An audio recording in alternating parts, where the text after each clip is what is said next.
Exercise 13.8 का कह रहा है a hemispherical tank is made up of a thick iron sheet of thickness 1 centimeters if inner radius is 1 meter find volume of iron used. तो देखिए given information लिखेंगे सबसे पहले। तो ये क्वेश्चन क्या कह रहा है हमसे, एक हेमिस्फेरिकल टैंक है, मान लीजिए ये है हमारा हेमिस्फेरिकल टैंक है, इसकी थिकनेस मतलब जिस आयरन से हमने इसे बनाया उसकी थिकनेस हमें दी हुई है, जिसको कैपिटल टी से डिनोट कर रहा हूं मैं 1 सेंटीमीटर्स। इसको मीटर में कन्वर्ट कर लेते हैं 0.01 मीटर्स। इसको डिवाइड करेंगे सिंपली 100 से तो ये हो जाएगा 0.01 मीटर्स। फिर हम लिखेंगे हमारा इनर रेडियस जो कि है 1 मीटर्स। ठीक है, हमें दिया हुआ है क्वेश्चन में हमारा इनर रेडियस है 1 मीटर्स। अब हमें क्या करना है, अब हमें टू फाइंड है। हमारा ऑब्जेक्टिव क्या है इस क्वेश्चन में, हमारा ऑब्जेक्टिव है कि हमें निकालना है find volume of iron use. मतलब हमें जितना भी हमने आयरन इस टैंक को बनाने के लिए लगाया हमें उस आयरन की वॉल्यूम निकालनी है। तो करते हैं वॉल्यूम ऑफ आयरन यूज्ड। तो वॉल्यूम ऑफ आयरन यूज कितना आ जाएगा अभी हम निकालेंगे। तो वॉल्यूम ऑफ आयरन यूज हम कैसे निकालेंगे, तो देखिए मान लीजिए ये इसका टॉप व्यू कुछ ऐसा दिखेगा हमें, है ना, ये हेमिस्फेरिकल टैंक है तो इसका टॉप व्यू कुछ ऐसा दिखेगा विथ थिकनेस। तो हम क्या करते हैं सबसे पहले कि वॉल्यूम ऑफ आयरन जो यूज्ड हमने किया इसको बनाने के लिए, आयरन यूज्ड वो आएगा वॉल्यूम ऑफ आउटर हेमिस्फेयर। ठीक है, volume of outer hemisphere minus volume of inner hemisphere. अब हमने ये क्यों किया, तो देखिए वॉल्यूम ऑफ आउटर हेमिस्फेयर मतलब देखिए हमें पता है कि इनर रेडियस और आउटर रेडियस इसमें होगा। क्यों, देखिए ये है हमारा सेंटर पॉइंट O। इसको रब करके वापस बना देता हूं थोड़ा बड़ा करके। तो मान लीजिए ये है हमारा टॉप व्यू का एंगल, हमने इसको जब ऊपर से देखा तो ये हमें कुछ ऐसा दिखेगा विथ थिकनेस। मान लीजिए मिड पॉइंट है इसका O। अभी जो थिकनेस के विदाउट जो रेडियस है या फिर जो सेंटर से थिकनेस के अंदर तक जो रेडियस है उसको कहेंगे हम इनर रेडियस। जो अंदर का रेडियस है उसे कहेंगे इनर रेडियस। जो थिकनेस के साथ वाला रेडियस है उसको कहेंगे हम आउटर रेडियस। जो थिकनेस के अंदर जो रेडियस है उसे कहेंगे हम RI इनर रेडियस। जो थिकनेस के साथ रेडियस है उसको कहेंगे RO आउटर रेडियस। और रिलेशन क्या होता है इनमें, outer radius is equal to inner radius plus thickness, ये होता है इनमें रिलेशन। तो हम आउटर रेडियस आसानी से निकाल सकते हैं। आउटर रेडियस क्या आएगा, थिकनेस प्लस इनर रेडियस जो कि होगा 1.01 मीटर्स, है ना। इन दोनों को सिंपली ऐड कर देंगे तो हमारी थिकनेस आ जाएगी। अब देखिए क्या है कि अगर आउटर रेडियस है जैसे कि एक हेमिस्फेयर का वॉल्यूम क्या होगा, अभी हमने देखा था वॉल्यूम ऑफ हेमिस्फेयर क्या होता है 2/3 पाई R क्यूब। अगर मैंने R को चेंज किया तभी तो मेरा वॉल्यूम चेंज होगा। आप समझ पा रहे होंगे कि अगर वॉल्यूम को मैं चेंज करना चाहता हूं तो अगर मैंने अपने रेडियस को बदला तभी तो वॉल्यूम बदलेगा, क्योंकि 2/3 तो कांस्टेंट है, मतलब इसकी वैल्यू हम चेंज नहीं कर सकते। पाई की वैल्यू भी कांस्टेंट होती है। लेकिन अगर मैंने रेडियस की वैल्यू को बदला तभी वॉल्यूम की वैल्यू बदल सकते हैं हम। तो देखिए आउटर रेडियस के लिए होगा आउटर वॉल्यूम, इनर रेडियस के लिए होगा इनर वॉल्यूम। अगर इन दोनों को सब्ट्रैक्ट करेंगे तो हमें ये बीच का ये जो थिकनेस है, ठीक है, जो थिकनेस है हमें इसका भी वॉल्यूम मिल जाएगा। और जितनी ये थिकनेस हम यूज कर रहे हैं इस हेमिस्फेरिकल टैंक को बनाने के लिए, जितनी भी थिकनेस ऑफ आयरन हम यूज कर रहे हैं इस हेमिस्फेरिकल टैंक को बनाने के लिए, वही हमें निकालना है जो हम निकाल लेंगे वॉल्यूम ऑफ आउटर हेमिस्फेयर। अब आउटर हेमिस्फेयर क्यों हो रहा है, क्योंकि रेडियस चेंज हो रहा है। क्योंकि आउटर हेमिस्फेयर होगा तो आउटर रेडियस लगाएंगे जिसकी वैल्यू हमने निकाल ली है, outer radius minus inner radius. अब हमने इनर रेडियस की भी वैल्यू हमें दी गई है क्वेश्चन में 1 मीटर। तो करते हैं 2/3 पाई RO का स्क्वायर, RO का क्यूब होगा। ये क्या है, आउटर हेमिस्फेयर, ये जो बाहर वाला जो थिकनेस के साथ जो हेमिस्फेयर है उसका वॉल्यूम माइनस 2/3 पाई आर आई का होल क्यूब। ये क्या है, जो विदाउट थिकनेस, जो अंदर का जो रेडियस है और उसकी वॉल्यूम जब हम सब्ट्रैक्ट कर देंगे थिकनेस वाले वॉल्यूम के साथ, तो फिर हमें मिल जाएगा वॉल्यूम ऑफ आयरन यूज्ड। तो फिर 2/3 पाई, दोनों में सेम है तो बाहर ले लेते हैं, तो 2/3 पाई बाहर, फिर आएगा आर ओ का क्यूब माइनस आर आई का क्यूब। तो हमें इसको सिंप्लीफाई करना है, तो हमारे क्वेश्चन का आंसर आ जाएगा। तो करते हैं, सिर्फ अब सिंप्लीफिकेशन का ही पार्ट बच गया है, क्योंकि हमें आर ओ की और आर आई की वैल्यूज हमें पता है। तो करते हैं, तो आएगा पाई, अंदर आ जाएगा 1.01 का होल क्यूब माइनस 1 का होल क्यूब। तो हमें इसको सिंप्लीफाई करना है, तो कर देते हैं। अब पाई की जगह हम लेंगे 22/7, तो इसको सिंप्लीफाई करते हैं, फिर फाइनल आंसर यहां लिख देंगे। तो फिर आएगा हमारा आंसर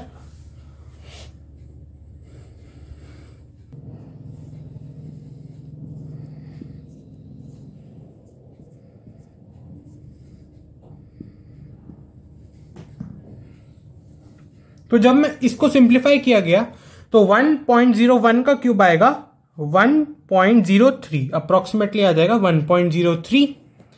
1.01 का क्यूब अप्रोक्सीमेटली आ जाएगा 1.03।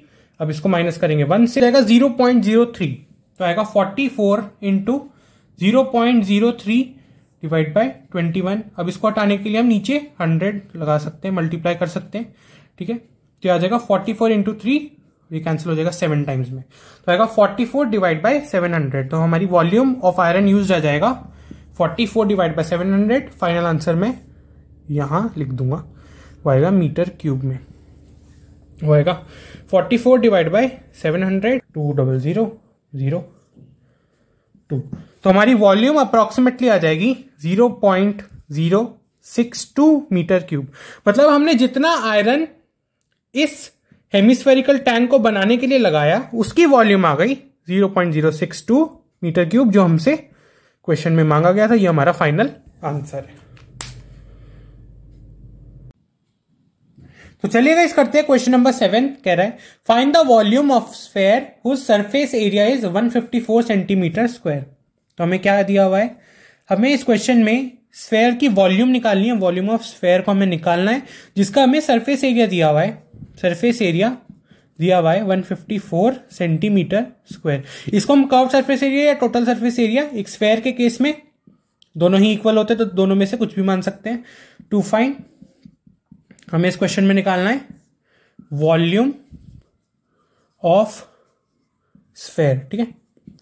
हमें निकालना है वॉल्यूम ऑफ स्फेयर की वैल्यू क्या होगी, ठीक है। हमें ये निकालना है, सोल्यूशन करेंगे। फिर तो क्या होता है कि जो कर्व्ड सरफेस एरिया या फिर एक सरफेस एरिया ऑफ स्फेयर का हमें फॉर्मूला पता है, क्या होता है 4 pi r square. Simply surface area की जगह 154 रख देंगे, तो आएगा 154 4 पाई आर स्क्वायर। पाई की जगह ले लेते हैं 22/7, तो ये कितने टाइम्स में कैंसिल हो जाएगा, 22 इसको 7 टाइम्स में कैंसिल कर देगा। तो फिर आर स्क्वायर को सब्जेक्ट बनाते हैं, तो आएगा r square is equal to 7 into 7 divide by, देखिए 4 है ना, तो 4 को 2 इंटू 2 लिख देते हैं, तो ये हो जाएगा 7 डिवाइड बाय 2 का होल स्क्वायर। अब देखिए ये दोनों स्क्वायर कैंसिल आउट हो जाएंगे, ठीक है। 7/2 का होल स्क्वायर और आर स्क्वायर, दोनों ही स्क्वायर स्क्वायर कैंसिल हो जाएंगे, तो आर की वैल्यू आ जाएगी 7/2 सेंटीमीटर्स। तो ये आ गई हमारी आर की वैल्यू। अब हम इसी आर की वैल्यू से वॉल्यूम निकाल सकते हैं। वॉल्यूम किसके बराबर होगा, 4/3 पाई आर क्यूब। यहां पे आर की वैल्यू को सब्स्टिट्यूट करेंगे और वैल्यू निकाल सकते हैं। 4/3 multiply by 22/7 multiply by 7/2 7/2 multiply by 7/2। तो ये 4 इन दो को कैंसिल कर देगा और ये 7 इससे कैंसिल हो जाएगा और ये कैंसिल हो जाएगा 1 इससे। तो ये आएगा 11 मल्टीप्लाई बाय 7 इंटू 7 कितना होगा 49 डिवाइड बाय 3। बस इसको हमें सिंप्लीफाई करना है, तो ये इसको अगर हम करेंगे तो आएगा 4994 तो आएगा 539 डिवाइड बाय 3 सेंटीमीटर क्यूब, ये आएगी हमारी वॉल्यूम। अब हम इसको और सिंप्लीफाई करना चाहते तो कर सकते हैं, तो आएगा 132।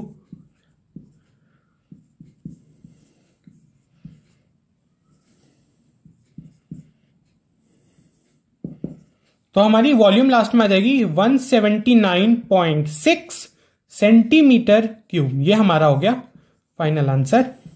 करते हैं दूसरा क्वेश्चन। करते हैं क्वेश्चन नंबर 8 एक्सरसाइज 13.8 का। कह रहा है a dome of a building is in the form of hemisphere, from inside it was white washed at the rate of 498.96। If cost of white washing is 2 rupees per meter square, inside surface area निकालना है हमें first part में, और second part में हमें इसकी volume निकालनी है। तो देखिए बहुत सिंपल क्वेश्चन है। फर्स्ट पार्ट करेंगे तो देखिए इनसाइड सरफेस एरिया निकालना है हमें। इनसाइड सरफेस एरिया ये किसके बराबर होगा? अब हम इसकी वैल्यू कैसे निकालेंगे? देखिए हमें टोटल कॉस्ट दी हुई है व्हाइट वॉशिंग की, ठीक है, 498 रुपीज हमें दिया हुआ है। 498 रुपीज क्या है, हमें पैसे देने पड़े व्हाइट वॉशिंग कराने के बाद, 498.96 इतने रुपए हमें देने पड़े। अब हम मैं इनसाइड सरफेस एरिया को x मान लेता हूं, x मीटर स्क्वायर, तो x मान लेता हूं। अब हम इस x को जब मल्टीप्लाई करेंगे 2 से, तब हमें इसकी वैल्यू मिल जाएगी। एरिया को 2 रुपीज पर मीटर स्क्वायर, मतलब 1 मीटर स्क्वायर के लिए है 2 रुपीज। तो इतने रुपए कितने मीटर स्क्वायर के लिए लगे हम आसानी से निकाल सकते हैं, ये रिलेशन लिख दिया है मैंने। तो x इज इक्वल टू क्या आएगा, 498.96 डिवाइड बाय 2, जो कि हो जाएगा, तो ये अप्रोक्सीमेटली 249 रुपीज के 249 मीटर स्क्वायर के इक्वल होगा। तो इसको अप्रोक्सीमेटली हम 250 मीटर स्क्वायर ले लेते हैं, क्योंकि हमें ये क्या आ गया हमारा इनसाइड सरफेस एरिया। तो इसको वापस समझते हैं। तो देखिए हमें क्या दिया गया है, हमें दिया गया है कि जो टोटल कॉस्ट हमारी लगी इस इनसाइड सरफेस एरिया को व्हाइट वॉशिंग करने के लिए, मान लीजिए ये हमारा डोम है, ये हमारा हेमिस्फेरिकल डोम है, हमने इसको अंदर से क्या किया, हमने इसका अंदर से व्हाइट वॉश किया, है ना, व्हाइट वॉश किया इसका। तो जितना भी इसका इनर कर्व सरफेस एरिया होगा उतनी ही जगह हमने व्हाइट वॉश किया होगा। तो हमने जितना भी एरिया में व्हाइट वॉश किया वो है 498.96 रुपीज हमें लगे, इतनी लगी हमारी, इतनी हमारी लगी कॉस्ट ऑफ व्हाइट वॉशिंग। पर हमें एक और चीज दी गई है कि 2 रुपीज है फॉर 1 मीटर स्क्वायर, है ना, 2 रुपीज है फॉर 1 मीटर स्क्वायर। अब हमें इनर कर्व्ड सरफेस एरिया तो पता ही नहीं है ना, हमें क्वेश्चन में तो यही निकालना था, इनर सरफेस एरिया निकालना था, ठीक है, हमें निकालना था इनर सरफेस एरिया। तो वो तो हमें x मीटर स्क्वायर, ठीक है, मैंने इनर सरफेस एरिया को मान लिया x मीटर स्क्वायर। अब x मीटर स्क्वायर को अगर हम 2 से मल्टीप्लाई करें, क्योंकि 2 रुपीज है फॉर 1 मीटर स्क्वायर, तो x मीटर स्क्वायर के लिए कितना होगा, 2 इंटू 498। अब 498.96 क्यों लिखा हमने, क्योंकि इनर कर्व्ड सरफेस एरिया में ही तो व्हाइट वॉशिंग करी हमने, जितने एरिया में हमने व्हाइट वॉशिंग करी वो हमारा हो गया इनर कर्व्ड सरफेस एरिया, जो अब हमारी वैल्यू निकल चुकी है अप्रोक्सीमेटली 250 मीटर स्क्वायर, ठीक है। अब हम निकालेंगे वॉल्यूम ऑफ एयर इनसाइड। अब देखिए वॉल्यूम ऑफ एयर इनसाइड तो मतलब हेमिस्फेयर का हमें वॉल्यूम निकालना है, जो होगा 2/3 पाई r क्यूब। तो अब हमें r की वैल्यू निकालनी है, तो r की वैल्यू आसानी से निकाल सकते हैं, क्योंकि हमें कर्व्ड सरफेस एरिया की फॉर्मूला पता है एक हेमिस्फेयर के लिए, वो क्या होगा 2 पाई r स्क्वायर। तो हम सिंपली तो आएगा 250 इज इक्वल टू ये। अब हम r को सब्जेक्ट बनाएंगे, तो r square is equal to आएगा 125 डिवाइड बाय पाई, ठीक है। तो ये अप्रोक्सीमेटली अब हम लिखेंगे 22 मल्टीप्लाई बाय 7, तो आ जाएगा अंडर रूट, ठीक है। तो हमें इसकी वैल्यू निकालनी है, तो करते हैं। अप्रोक्सीमेटली कैंसिल होके अप्रोक्सीमेटली अंडर रूट 39 के इक्वल होगा, ठीक है, अप्रोक्सीमेटली इक्वल टू होगा 39। तो हमारे रेडियस की वैल्यू आ जाएगी अप्रोक्सीमेटली 6.3 मीटर्स, ये आ जाएगी हमारी रेडियस की वैल्यू। अब अगर हमें रेडियस की वैल्यू पता चल चुकी है तो हम वॉल्यूम ऑफ एयर इनसाइड भी निकाल सकते हैं। पहले मैं इसको रब कर लेता हूं, यहां लिख देता हूं 250 is equal to 2 pi r square. ये हमने क्यों किया था? क्योंकि हमने curve surface area, inner curve surface area की वैल्यू निकाल ली थी और हमें फॉर्मूला पता था। अभी हमने रेडियस की वैल्यू निकाल ली है 6.3 मीटर्स। अब वॉल्यूम ऑफ एयर इनसाइड कितना आएगा? वो आएगा 2/3 पाई आर क्यूब। अब हमें आर की वैल्यू पता है अप्रोक्सीमेटली 6.3 है, तो यहां लग देते हैं। तो आएगा 2/3 मल्टीप्लाई बाय 22/7 मल्टीप्लाई बाय 63, इसको 63/10 ले लेते हैं। 63/10 63/10, तो ये हो जाएगा 21, 3 × 63, ये कैंसिल आउट हो गया। फिर ये आ गया, इस 2 को कैंसिल आउट नहीं करते, नीचे 1000 ही रहने देते हैं, तो आएगा नीचे 1000, ऊपर क्या आएगा? इसको ले लेते हैं 11 × 2, 11 × 2 लेंगे तो आएगा 11 × 2 × 2 4 × 12 मल्टीप्लाई बाय 63 × 63। तो 11 × 12 × 63 × 63 करके डिवाइड बाय 1000 करेंगे तो हमारा फाइनल आंसर आ जाएगा। तो हम आंसर निकालते हैं 3969 × 11 × 12 डिवाइड बाय 1000। तो मैं फाइनल आंसर यहां लिख देता हूं, ठीक है। तो हमारा फाइनल आंसर आएगा 3969 मल्टीप्लाई बाय, तो चलेगा बस अब हमें इसको सिंप्लीफाई करना है, तो आएगा 47628 मल्टीप्लाई बाय 11, तो आएगा 47628 मल्टीप्लाई बाय 11 4019 1।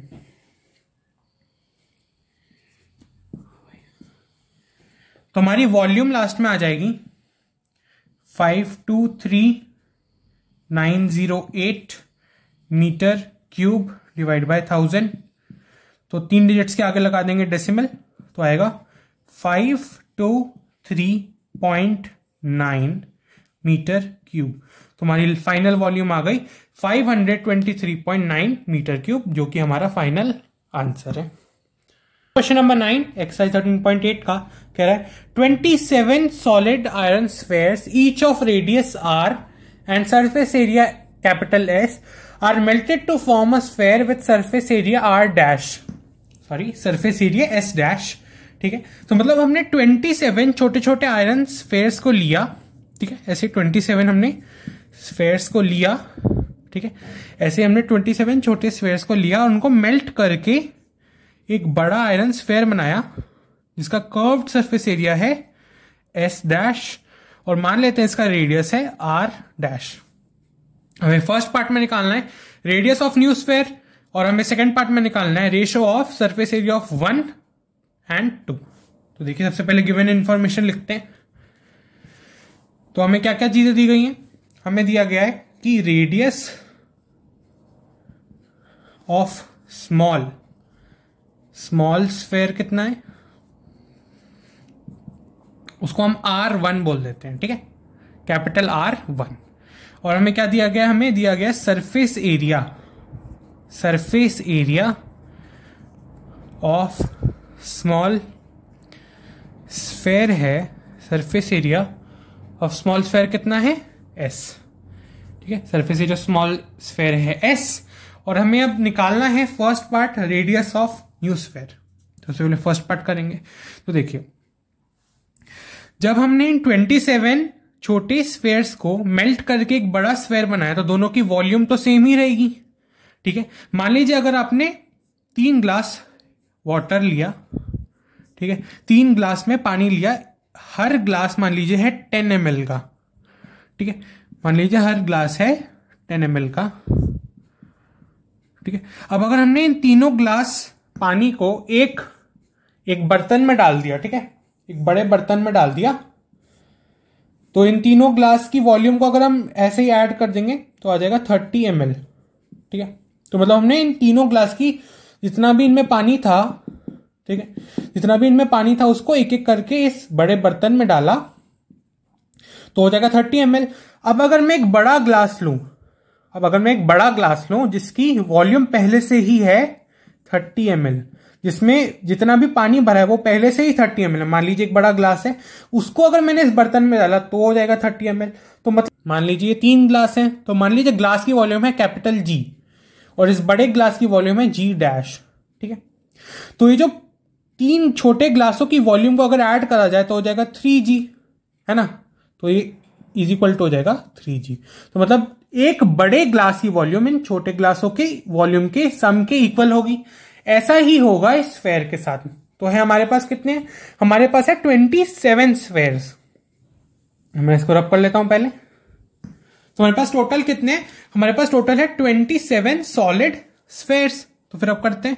तो देखिए 27 सॉलिड स्फेयर्स है हमारे पास। अब एक स्फेयर, एक छोटे स्फेयर की वॉल्यूम कितनी होगी, 4/3 पाई R1 का क्यूब। ये क्या है, वॉल्यूम ऑफ स्मॉल स्फेयर, मतलब ये एक छोटे स्फेयर की वॉल्यूम इतनी है, तो 27 की कितनी होगी, इतनी मल्टीप्लाई बाय 27। और ये जो वॉल्यूम है ये किसके इक्वल होगी, इस बड़े स्फेयर के वॉल्यूम के इक्वल, जो है 4/3 पाई R, मान लीजिए है R2 का क्यूब, इसको R2 मान लीजिए, कैपिटल R2, ठीक है। तो हम अब निकालते हैं। तो देखिए 4/3 पाई से 4/3 पाई कैंसिल हो जाएगा, है ना। 4/3 पाई और 4/3 पाई दोनों तरफ है तो कैंसिल आउट हो जाएगा। फिर आएगा 27 R1 का होल क्यूब और इज इक्वल टू है R2 का होल क्यूब। 3 R1 का whole cube is equal to R2 का होल क्यूब। तो ये क्यूब और क्यूब कैंसिल हो जाएगा। तो हमें फाइनल वॉल्यूम कितनी मिल गई, R2, या फिर हमें फाइनल रेडियस कितना मिल गया, R2 is equal to 3R1। ये मिल गया हमें फाइनल रेडियस। तो मतलब जो हमारा नया स्फेयर बना, कह रहा है कि जो बड़ा स्फेयर बना, जो हमारा बड़ा स्फेयर बना, उसका रेडियस छोटे रेडियस के 3 टाइम्स इक्वल है, मतलब 3 गुना बड़ा है। तो ये हमारा पहले पार्ट का आंसर हो गया। अब हम सेकंड पार्ट का आंसर निकालते हैं। मिल गया था R2 is equal to 3R1। इससे हम ये समझ सकते हैं कि जो बड़े स्फेयर का रेडियस है वो छोटे स्फेयर के रेडियस से 3 टाइम्स बड़ा है, ठीक है। तो अब हमें फर्स्ट पार्ट का आंसर तो मिल गया, सेकंड पार्ट निकालते हैं। Ratio of S and S dash. तो S क्या होगा, 4 पाई R1 का स्क्वायर। ये है सरफेस एरिया ऑफ स्फेयर। जो छोटे स्फेयर्स हैं इनका सरफेस एरिया होगा 4 पाई R1 का स्क्वायर, कोई भी एक का 4 पाई R1 का स्क्वायर। तो S डैश क्या होगा, 4 पाई R2 का स्क्वायर। अब हमें रेशो निकालना है, तो रेशो क्या आ जाएगा, रेशो आ जाएगा S डैश जो हमें निकालना है होगा 4 पाई R1 का square divide by 4 pi R2 का स्क्वायर। 4 पाई कैंसिल, तो ये आएगा R1 बाय R2 का होल स्क्वायर। अब हम R2 की जगह क्या रख देंगे, 3R1 रख देते हैं, यहां पे रख देते हैं 3R1। ये R1 कैंसिल, तो ये कितना आ जाएगा, 1/3 का होल स्क्वायर। तो हमारा रेशियो लास्ट में आ जाएगा, तो रेशियो हमारा लास्ट में आ जाएगा 1/9। 1/3 का होल स्क्वायर हो जाएगा 1/9, जो कि हमारा आंसर है। तो हमारे सेकंड पार्ट का आंसर आ गया 1/9। इस रेशियो को हम 1:9 भी लिख सकते हैं। क्वेश्चन नंबर 10 जो एक्सरसाइज 13.8 और चैप्टर 13 सरफेस एरिया वॉल्यूम का लास्ट क्वेश्चन है। तो स्टार्ट करते हैं। तो ये कह रहा है a capsule of medicine is in the form और is in the shape of a sphere whose diameter is 3.5 mm. How much medicine is needed to fill the capsule? तो सबसे पहले गिवन इंफॉर्मेशन लिखते हैं। तो हमें इसका डायमीटर दिया गया है जो है 3.5 mm। अब इसको मैं 7/2 लिख दूंगा जिससे कैलकुलेशन थोड़ी आसान हो जाए। तो हमारा रेडियस आएगा इसका भी हाफ, 7/2 का हाफ हो जाएगा 7/4 mm। 7/4 mm आ जाएगा हमारा रेडियस। और हमें 2 फाइंड क्या करना है, how much medicine is needed to fill the capsule. अब देखिए कैप्सूल किस शेप में है, तो जितना भी इसका वॉल्यूम होगा, ठीक है, जितना भी इसका वॉल्यूम होगा उतनी ही हम मेडिसिन इसके इस कैप्सूल के अंदर डाल सकते हैं। तो वॉल्यूम ऑफ कैप्सूल हमें निकालना है, क्योंकि जितना भी इस कैप्सूल का वॉल्यूम होगा उतनी ही हम मेडिसिन इस कैप्सूल के अंदर डाल पाएंगे। तो करते हैं। तो देखिए वॉल्यूम ऑफ कैप्सूल, कैप्सूल किस शेप में, एक स्फेरिकल शेप में है, ठीक है, एक स्फेरिकल शेप में। तो वॉल्यूम ऑफ कैप्सूल हो जाएगा वॉल्यूम ऑफ कैप्सूल हो जाएगा 4/3 पाई आर क्यूब। तो हो जाएगा 4/3 पाई को लेंगे 22/7 मल्टीप्लाई बाय आर क्यूब 7/4 का क्यूब 7/4 मल्टीप्लाई बाय 7/4 7/4।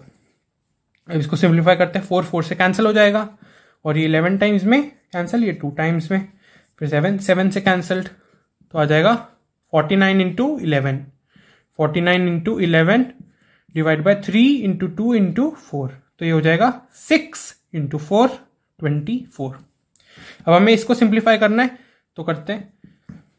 और जो हमारी वॉल्यूम आएगी वो आएगी मिलीमीटर क्यूब में, क्योंकि हमसे क्वेश्चन में यही बोला गया था कि मिलीमीटर क्यूब में हमें वॉल्यूम को निकालना है और हमने इसलिए रेडियस को भी मिलीमीटर में ही रहने दिया। तो आएगा 49। फाइनल आंसर अब मैं यहां लिख दूंगा। तो 539 डिवाइड बाय 24 करते हैं। 539 डिवाइड बाय 24 तो आएगा 248।